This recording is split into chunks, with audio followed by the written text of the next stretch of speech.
O-W-L-A-T, y que escribió una prodigiosa historia de la pobreza. Y él recalca que el antónimo, lo contrario de pobre, no era rico. O sea, el pobre no se oponía al rico, que en latín sería dives, pauper, pobre, dives, rico. Sino el pobre, el pauper, se oponía al potens, al que tenía poder. Y efectivamente la mayor parte de la gente no tenía poder en el sentido político. Wow.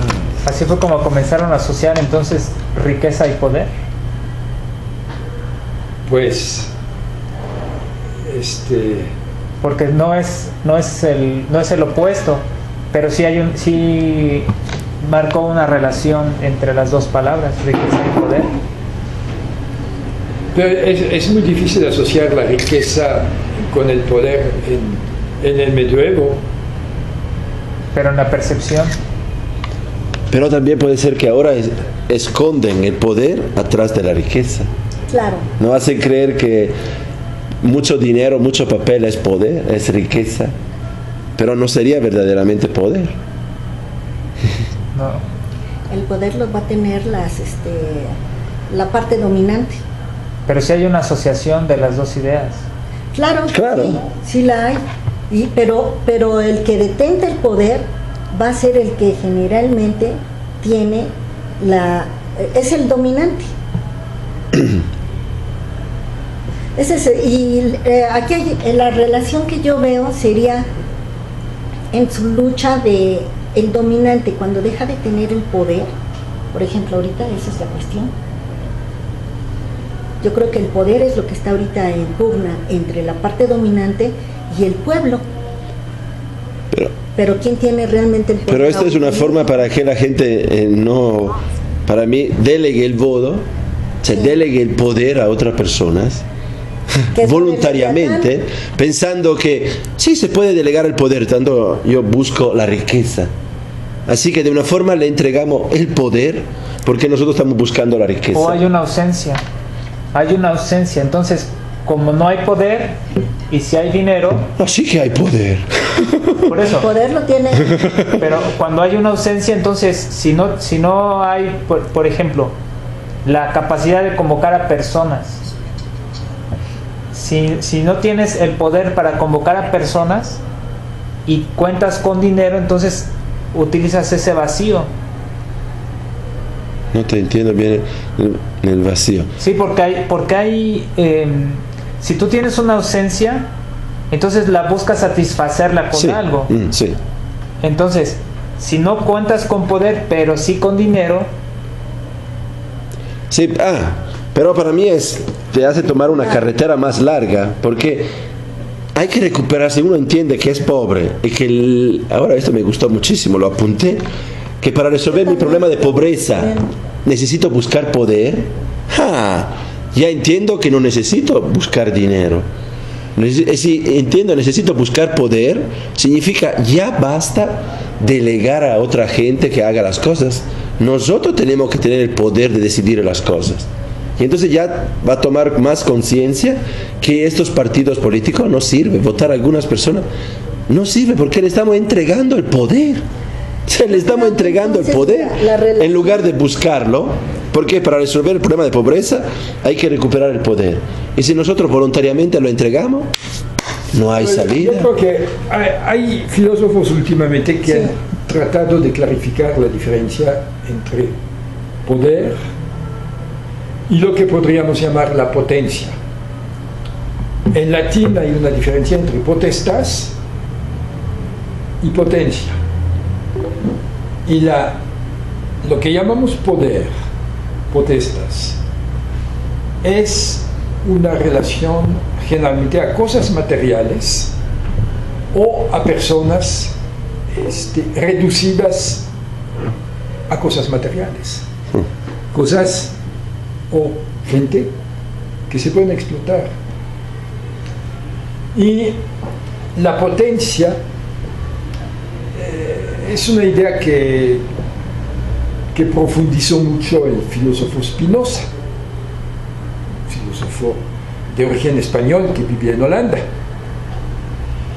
Y él tenía varios términos para definir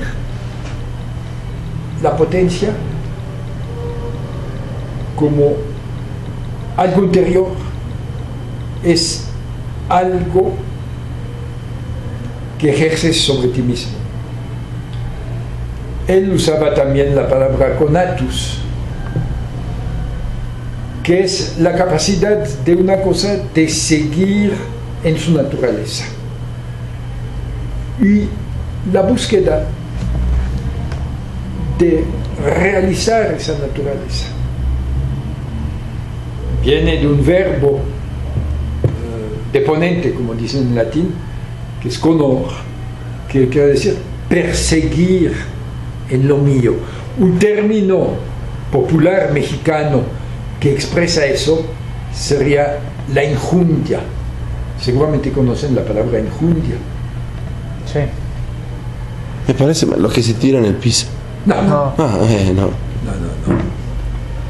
Cuando dicen no hay que ponerle enjundia a esto, es ponerle pasión, fuerza. Es una fuerza. Hay que ponerle, hay que ponerle. Es una fuerza interior que en principio no se te puede quitar.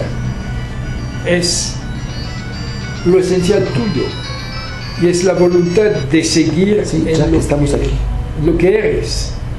Entonces, podemos hablar hasta cierto punto de una potencia de los pobres en la medida donde no quieren renunciar a su ser, donde quieren seguir siendo lo que son.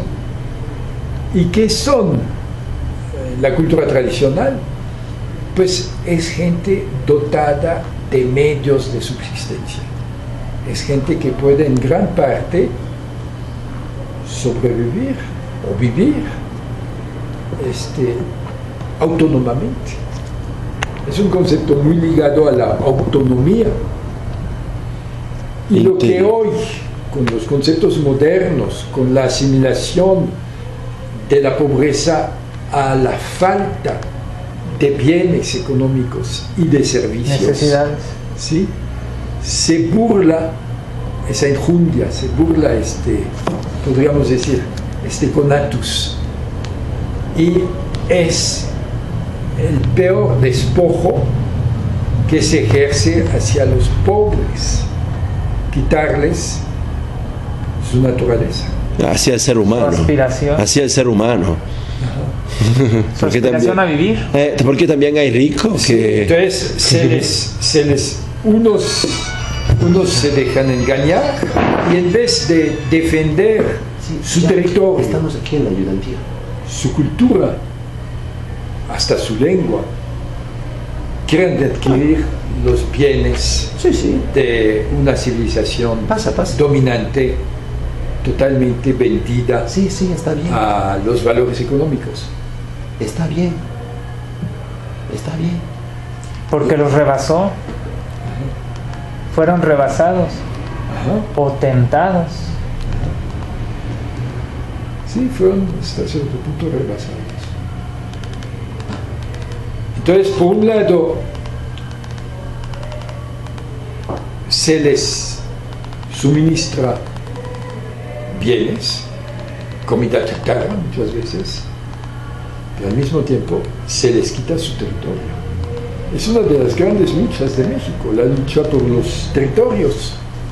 Y no es una lucha por metros cuadrados de tierra para venderlos a la especulación, sino que es el depósito de una cultura de subsistencia, de una cultura que permite a la gente vivir en una gran autonomía, ¿no? Hoy hay pueblos indígenas que quieren conservar eso.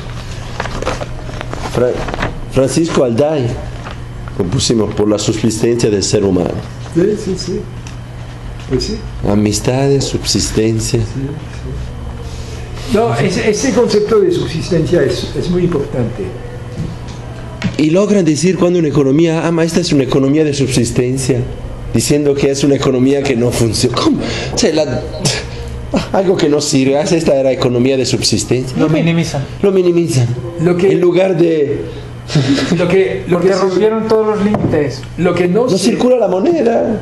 Lo que no se dice, que no se dice suficientemente, claramente, es que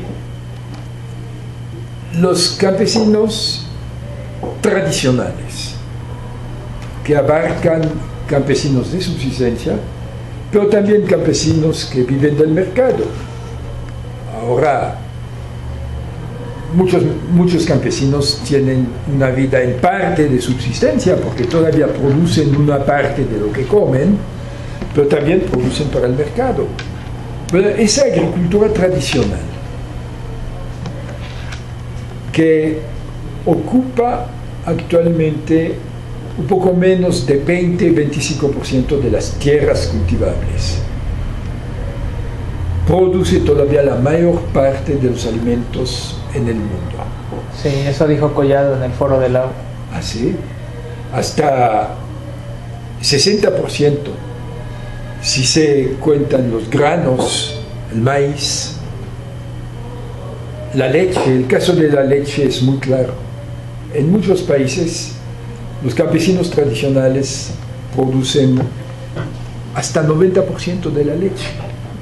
Es el caso de la India, es el caso de Pakistán, es el caso de Colombia, no es exactamente el caso de México, pero en México los campesinos tradicionales todavía producen más de la mitad de la leche, ¿no? Por lo menos para... Y si se añaden los productos de la casa, de las cosechas, de frutas salvajes, pero también los animales de pacho, las gallinas, unas cabras eventualmente, se llega hasta 70% de los alimentos disponibles en el mundo producidos fuera de los circuitos comerciales grandes, fuera de lo que se llama el agrobusiness. Entonces, es una cosa que es crucial, porque ahora se está tratando de destruir a la agricultura tradicional. Se dice que no es productiva. Porque en el producto neto bruto no resulta, no aparece. Como el ama de casa, que personas que no produce, que no trabaja. Porque no son cuantificables. Monetariamente. Claro.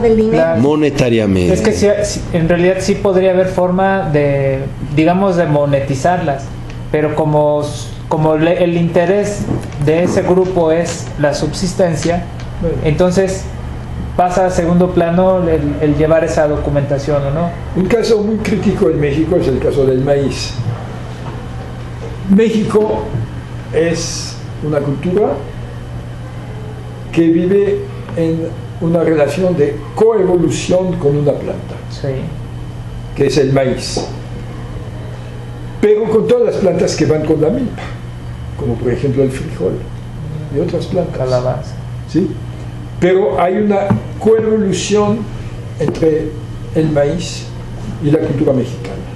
Y eso desde miles de años. Sí, quizás el maíz existe desde 5.000 años, quizás más. Pero era chiquito. No, bueno, sí. Lo desarrollaron. La mazorca al principio era mucho más chiquita. Sí.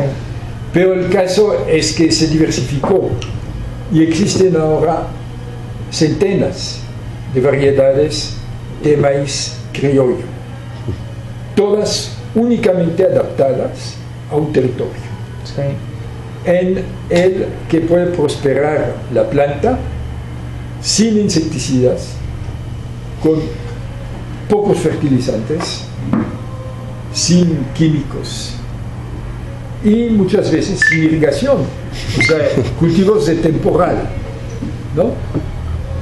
Y el maíz es el cereal más comercial que existe. Es el principal cereal en términos de cultivos, pero también es el que tiene más usos industriales. Con el maíz se pueden hacer una gran cantidad de cosas, aparte de los atoles, de los cascares, de todo lo que la cultura mexicana sabe hacer con el maíz. La industria puede hacer materias plásticas, combustibles, toda una serie de cosas. Entonces, es el cereal que despierta más intereses comerciales. Y a las compañías semilleras, la más conocida es Monsanto. A las compañías semilleras les irrita la pretensión de México de ser la cuña del maíz, de ser el lugar de origen del maíz. Y les irrita el valor cultural del maíz. Le irrita el discurso que insiste en que la cultura mexicana y la planta maíz están en coevolución. Sí, o sea, evoluciona la planta y evoluciona la cultura paralelamente o conjuntamente, ¿no? Entonces lo quieren destruir, quieren hacer del maíz una cosa. Por eso unos amigos, alguien mencionaba a Ramón Vera hace poco, pues, él es coeditor de un libro que se llama El maíz no es una cosa. Y se puede decir que las grandes compañías semilleras quieren reducir el maíz a una cosa, a un puro bien económico. Consumo. Y lo que están haciendo es mandar gente a contaminar el maíz tradicional, el maíz que se llama criollo, en sus 500 variedades más o menos, con polen transgénico. Ahora, las leyes están hechas para proteger a las compañías que manipulan las plantas genéticamente.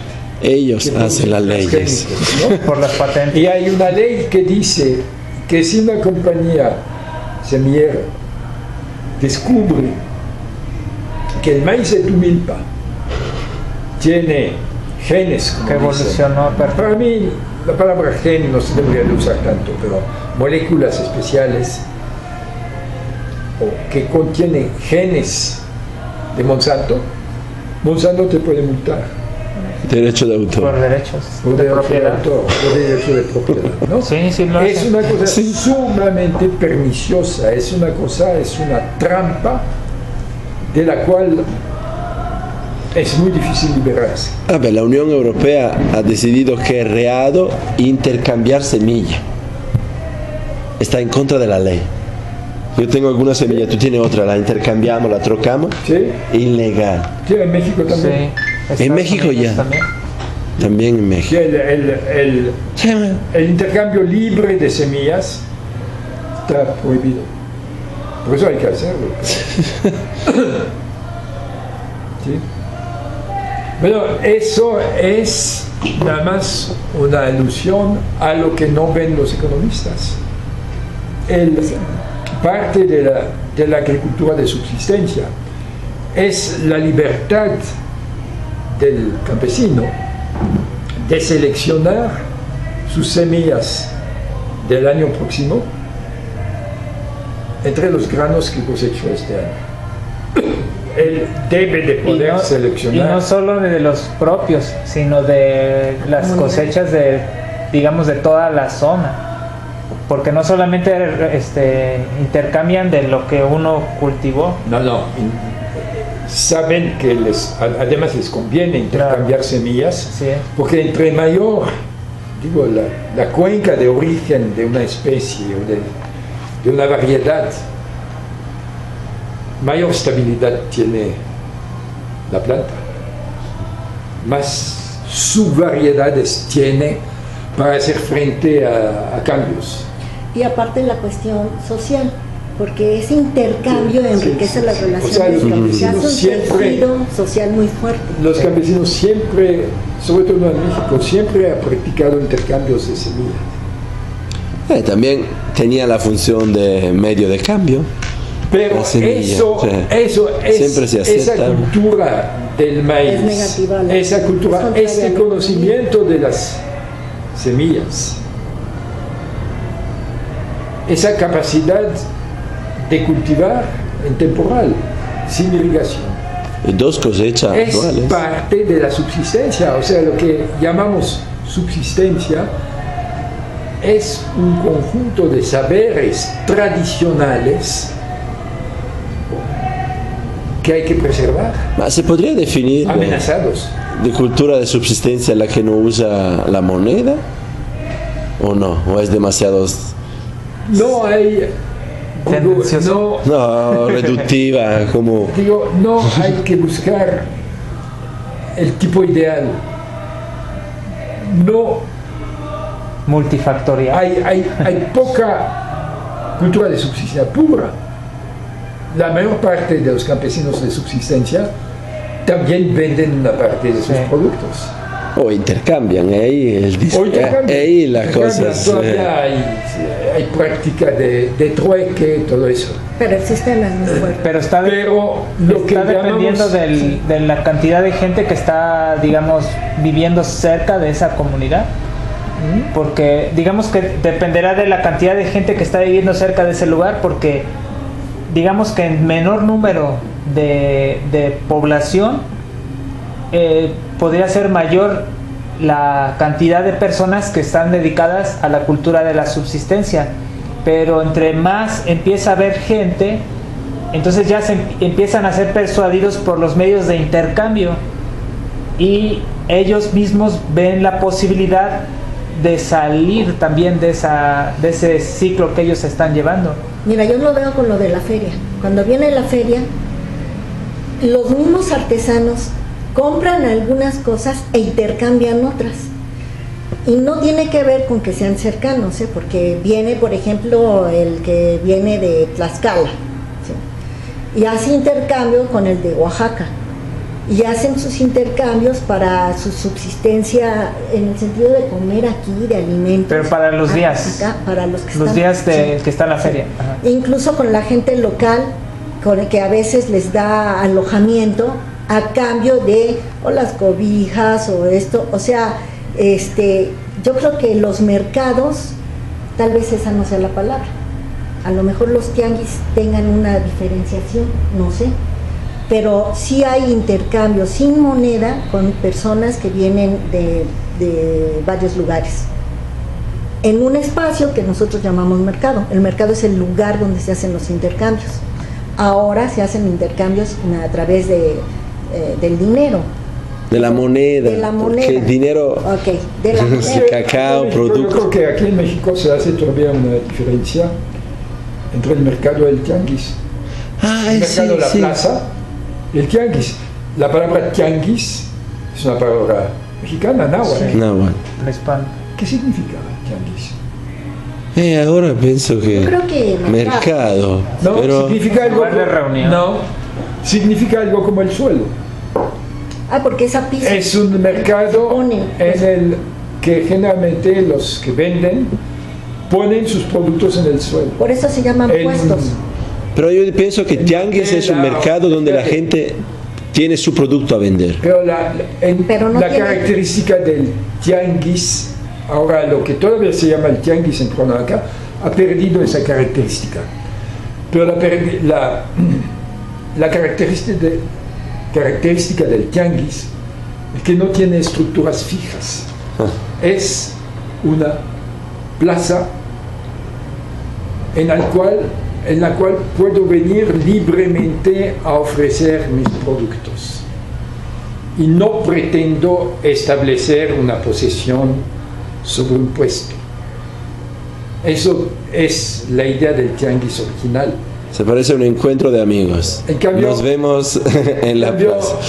En cambio, el mercado, la parte cubierta del mercado, desde siempre Sí, es un sí, lugar de más. puestos Pero, que se compran, son muy caros, o se rentan, ¿no? pero sí había una relación de control, incluso en los pueblos prehispánicos. Absolutamente, había control de... Sí, de quienes venían, Sí. incluso A de la quienes cantidad de recibían los productos que traían. exponían. Sí, pero, No, y pero había- a lo que íbamos es que sí se da el intercambio independientemente Sí. de que sean zonas personas cercanas Sí. o un intercambio entre más allá. Por ejemplo, Xochicalco es un punto de reunión de la globalización de esa época. Existen ahí documentados en los glifos imágenes de Veracruz, incluso también de los incas. O sea, era un punto de reunión. Llegaban con sus semillas, llegaban Sí. con sus productos. Era una universidad. Bueno, Era una universidad había todavía, internacional. Sí. el año que llegamos a México, Ahí hicieron el ajuste había calendario. todavía en Oaxaca un mercado de puro trueque, un mercado donde no circulaba dinero. Aquí en Y Zacualpan. una cosa muy curiosa. ¿No has ido a Zacualpan? Atención, yo Una no cosa circulaba muy curiosa. moneda. ¿Eh? No circulaba moneda. No. Intento aclarar bien la diferencia, No, pero porque hay el una cacao cosa- es dinero, la ¿Qué? sal es dinero, Eso es. la semilla No, es pero dinero. Hay que aclarar La- bien, no circulaba la moneda. La gente que quería, la gente que quería, no sé si debemos decir comprar, pero adquirir. Adquirir. Vamos a suponer que una persona vendía, no sé, frijoles y quería adquirir varias cosas en el mercado. Entonces, intercambiaba primero sus frijoles contra sal. Y la sal funcionaba un poquito como una, poquito. Tenía la- premoneda. Objeto preferencial se definen, o sea, cuando la mayoría tiene preferencia en aceptarla, porque Hay la una- aceptan fácilmente, hay una porque saben mercancía. que otro la van a aceptar. Por eso, Eso es. la llegada de la moneda es el monopolio de la moneda como único dinero, El que- y lo venden. Hay un tipo del siglo XIX que describió muy bien ese fenómeno, no me acuerdo bien su nombre, era un hombre creo que de origen judío, se parece a Marcus. Marx.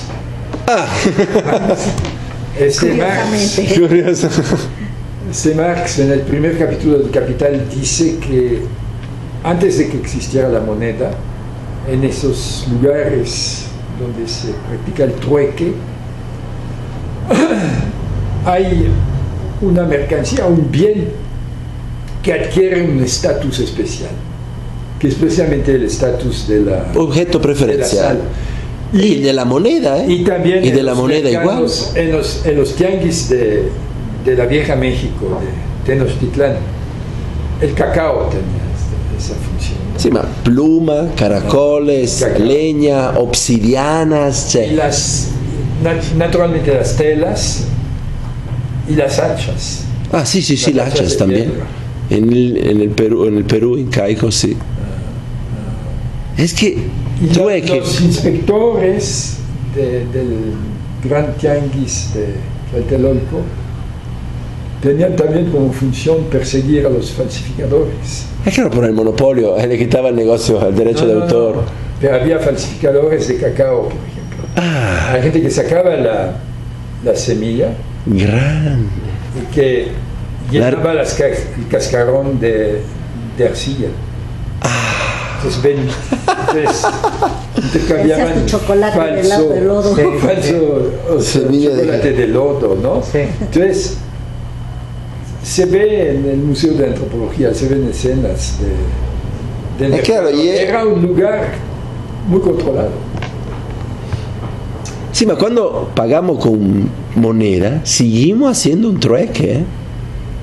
Es esto el inculcamiento que nos hacen creer que no, estoy pagando, entonces no estoy haciendo un trueque. Sí, tú estás intercambiando un producto, un servicio a cambio de un objeto que es de metal, si es la moneda, de papel, si es o electrónico, virtual.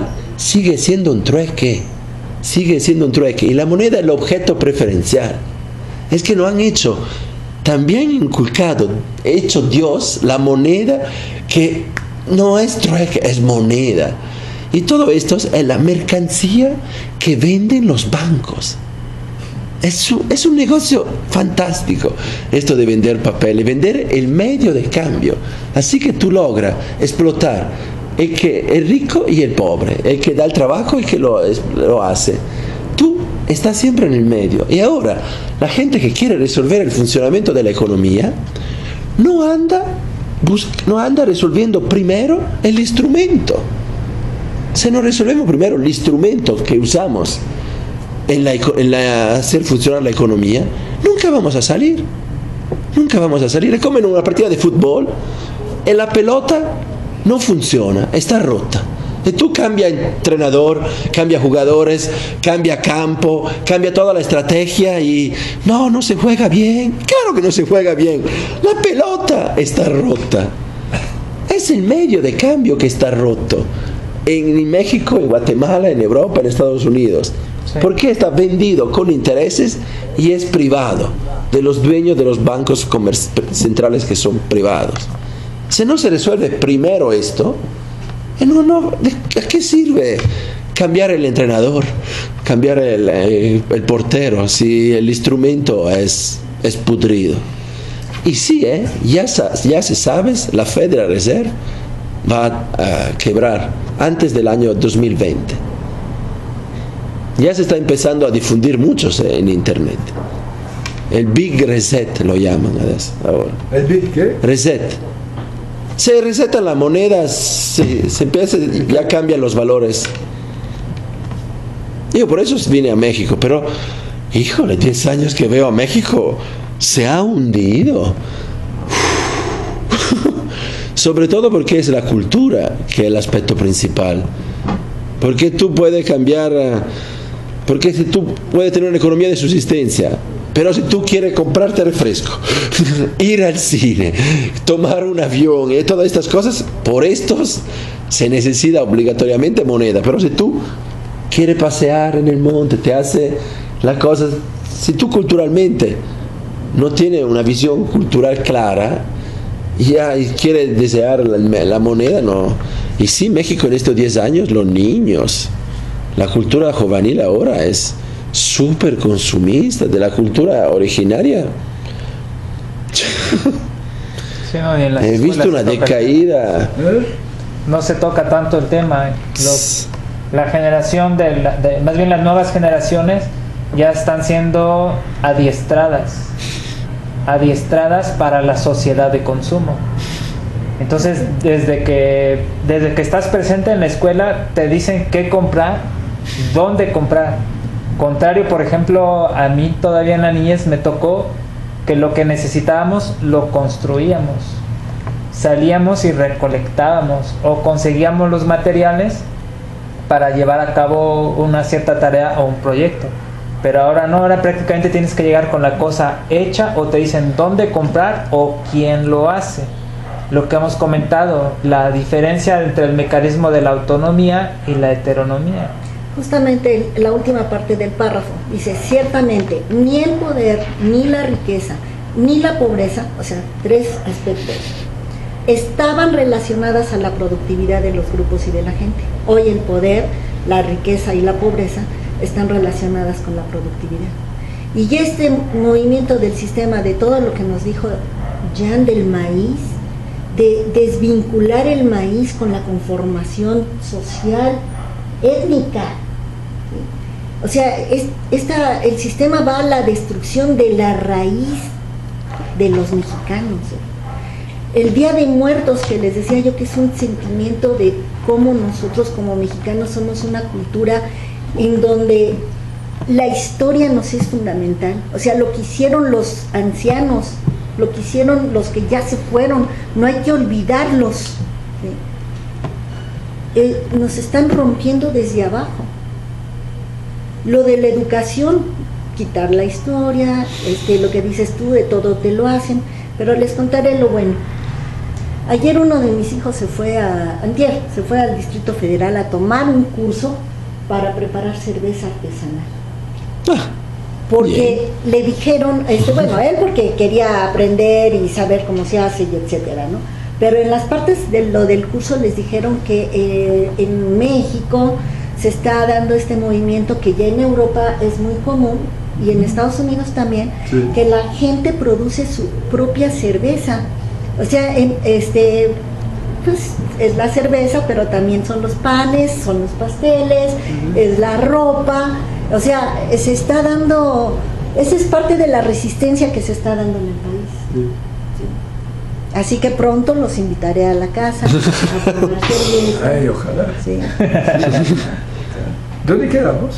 ¿La Aquí. lectura? Sigue.